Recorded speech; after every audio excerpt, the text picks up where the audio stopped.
Hello students, आज की video base कर रही है that is your resistance of the conductor. तो टॉपिक है इलेक्ट्रिक रेजिस्टेंस। हमारा टॉपिक बनता है इलेक्ट्रिक रेजिस्टेंस। तो firstly what is a resistance? Resistance is the opposition offered by the conductor to the flow of the electric charges। तो electric charges के flow करने से बनती है इलेक्ट्रिक करंट। उस इलेक्ट्रिक करंट को मीन्स इलेक्ट्रॉन्स के फ्लो को, चार्जेस के फ्लो को जो रोकेगा, जो चीज़ उसके रुकने की प्रॉपर्टी को हम कहते हैं दैट इज़ योर रेजिस्टेंस। तो वो ये रेजिस्टेंस एक हम बोल सकते हैं ऑपोजिशन है जो ऑफर्ड करता है conductor to the flow of the electric charges. तो हम लिख सकते हैं electric resistance is the opposition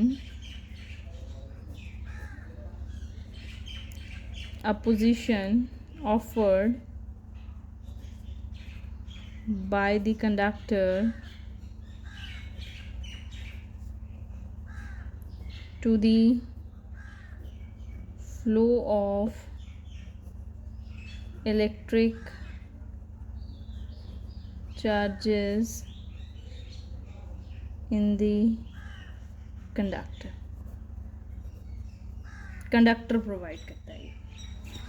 Ohm's law के अकॉर्डिंग देखें तो हम जानते हैं कि according to Ohm's law V is equals to I R और V is equals to I into R, है ना। V is directly proportional to I, तो R इज इक्वल्स टू वहाँ क्या हो गया V अपॉन आई। तो यहाँ से हम एक नया फॉर्मूला बना सकते हैं कि it is resistance is defined as the ratio of किन दो क्वांटिटीज़ की ये रेशो है? Ratio of V means potential difference और I means current. It is defined as the ratio of potential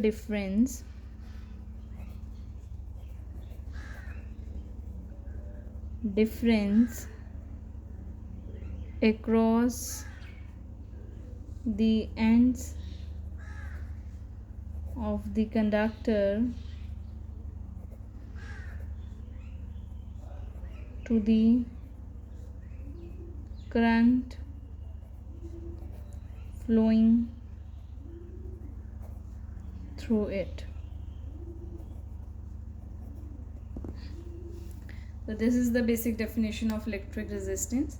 तो सबसे बड़ी बात है, सबसे पहले ये क्वेश्चन माइंड में आता है कि रेजिस्टेंस का बेसिकली मतलब बच्चों को समझ नहीं आता कि करंट को कौन रोक रहा है। तो सबसे पहले मैं आपको ये बताऊंगी करंट को रोकने वाली जो चीज़ है that is a conductor itself. अगर किसी वायर में से चार्जेस का फ्लो हो रहा है जिसे हम करंट कहते हैं उसके फ्लो को, अगर वो ऐसा चीज़ है तो उस केस में अपोजिशन कौन प्रोवाइड कर रहा है? वो कंडक्टर खुद ही प्रोवाइड कर रहा है। ऐसा क्यों हो रहा है?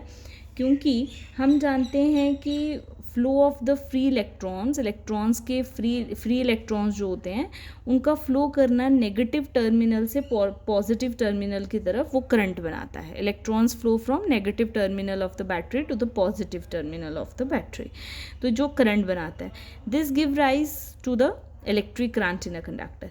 जब ये फ्री इलेक्ट्रॉन्स मूव करते हैं from negative potential to the positive potential, तो ये कोलाइड करते हैं कंडक्टर के आइंस के साथ। जो आइंस हैं उनके साथ कोलाइड करते हैं और उनके साथ कोलिजन जो है ये राइज करता है रेजिस्टेंस। अगर कोई चीज़ आप चल रहे हो और आप किसी चीज़ के साथ टकरा जाते हो तो आप जानते हो कि आपकी स्पीड में फ़र्क पड़ जाएगा, आप जो हैं एक रेजिस्टेंस फील करेंगे। जब वो इलेक्ट्रॉन्स जब टकराते हैं उसी चीज़ को हम बोलते हैं दैट इज़ द ऑपोजिशन। जो किसने प्रोवाइड की है? उन आइंस ने। जो वो आइंस किसके हैं? कंडक्टर के। तो opposition offered by the conductor, उसको हम बोलते हैं रेजिस्टेंस। आई होप ये आपको क्लियर हुआ है। Opposition offered by the conductor क्या मतलब है रेजिस्टेंस का? Means flow of the current को रोकना। What is the SI unit? SI unit of resistance. तो रेजिस्टेंस का कंसेप्ट हमें ओम से मिला था, तो इसका यूनिट भी क्या है? ओम है, जिसे हम ऐसे डिनोट करते हैं। तो ऐसे unit of conductor is your ohm. I hope यहाँ तक आपको टॉपिक जो है वो क्लियर है, बेसिक डेफिनेशन इसकी क्लियर है। नाउ अब हमारे सिलेबस में जो है, अगर मैं पूछूं जैसे वोल्ट मीटर को मेज़र करने के लिए, वोल्टेज को मेज़र करने के लिए, पोटेंशियल डिफरेंस को मेज़र करने के लिए वोल्ट मीटर है, ऐसे ही करंट को मेज़र करने के लिए एमीटर, गैल्वेनोमीटर है, वैसे ही रेजिस्टेंस को मेज़र करने के लिए ओम मीटर होता है. Ohm meter is a device which is use to measure the resistance. अब हम आगे चलते हैं. What are the factors that effect the resistance. तो factors affecting resistance. Next topic, factors affecting the resistance.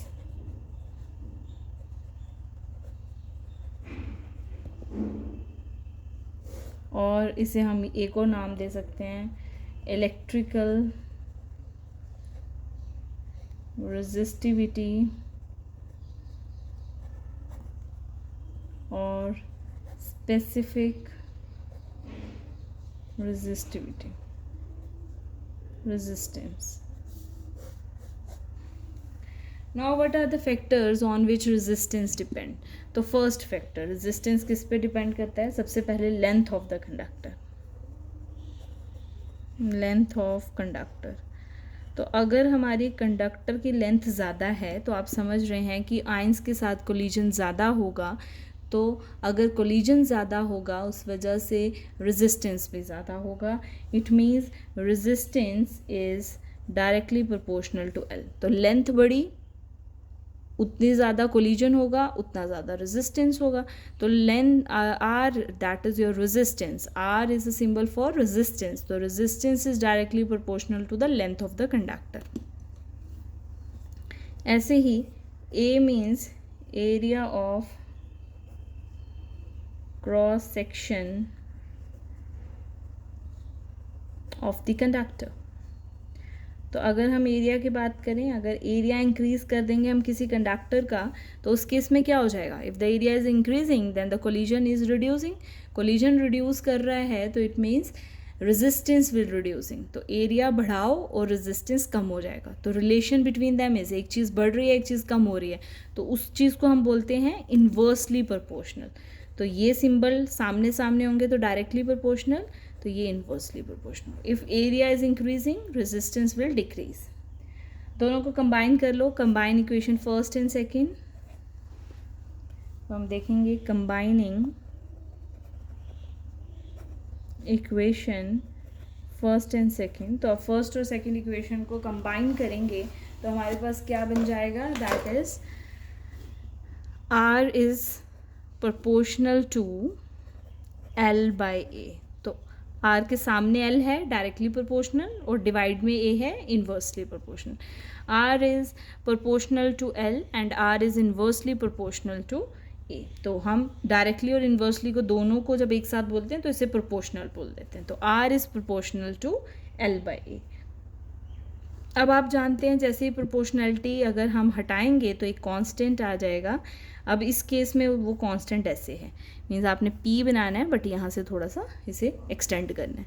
तो L बाई ए, वेयर, जैसे हम हर बार लिखते हैं वैसे लिखेंगे, where rho is the constant of proportionality known as